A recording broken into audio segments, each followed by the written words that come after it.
क्या हुआ केदार? तुम सहसा रुक क्यों गए? गुरुदेव, इस गांव में भिक्षा मांगने नहीं जा सकता।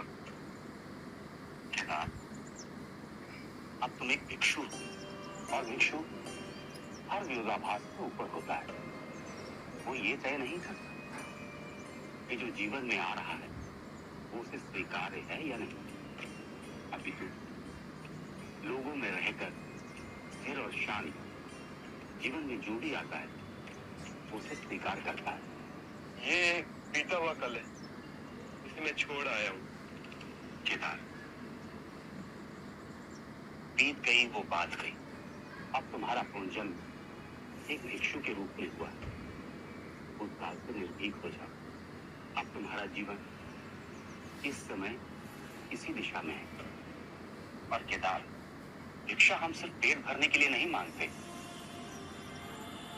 बल्कि साधारण लोगों के रूपांतरण का ये शुभ अवसर हमारे पास आता है। आओ। ओम भगवते भिक्षाम देहि।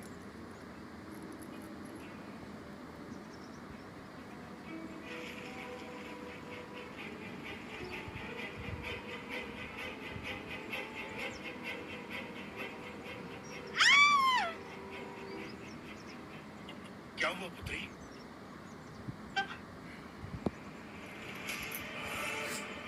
तुम कपटी, निर्लज्ज, तेरा साहस कैसे हुआ केदार?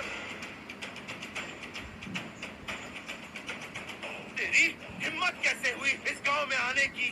आज मैं तेरे टुकड़े टुकड़े कर दूंगा केदार। ये आप क्या कर रहे हैं? ये एक भिक्षु है। भिक्षु नहीं है ये, तेरी बेटी का फूटा हुआ भाग्य है ये। गत वर्ष इसने मेरी पुत्री से विवाह किया और अब भिक्षु बन गया। भिक्षु बने ये और सारी मुसीबतें सहन करे मेरी पुत्री। इसके माँ बाप ने सारे दोष मेरी पुत्री पर मढ़ दिए और यहाँ मरने छोड़ गए। नाश कर दिया इसने मेरी पुत्री का जीवन। मुझे अगर भिक्षु ही बनना था तो विवाह क्यों किया? जब मैंने विवाह किया मुझे मुक्ति के मार्ग की कोई जानकारी नहीं थी। जीवन के दुखों से मुक्ति पाना चाहता हूँ, शांति चाहता हूँ। फिर मुझे बुद्ध के उपदेश सुनने का अवसर मिला और मेरे गुरुदेव ने मुझे भिक्षुक बनाकर दीक्षा दी। तो इसने तेरी बुद्धि भ्रष्ट की या सद्बुद्धि? मैं तेरी बातों में नहीं आने वाला। तू अपने उत्तरदायित्व से भाग खड़ा हुआ भगौड़े, डरपोक। तुझे वो दुखदाई लगने लगी। संसार छोड़ा इसने, सुखों का त्याग किया इसने। मोह, माया, काम, क्रोध, इन सभी का परित्याग किया और फिर भी आपको ये डरपोक लग रहा? और नहीं तो क्या? नहीं, ये साहसी है। संसार में चारों ओर फैले माया जाल को तोड़कर ये मुक्ति की ओर बढ़ा। इसलिए बहुत शक्ति की आवश्यकता होती है। हर किसी के बस की बात नहीं है।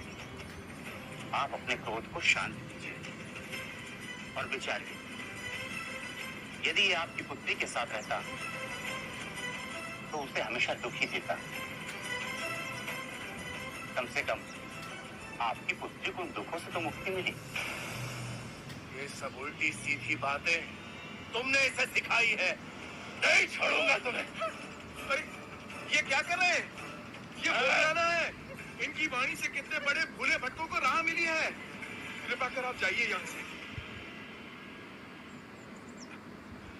मेरी पुत्री का संसार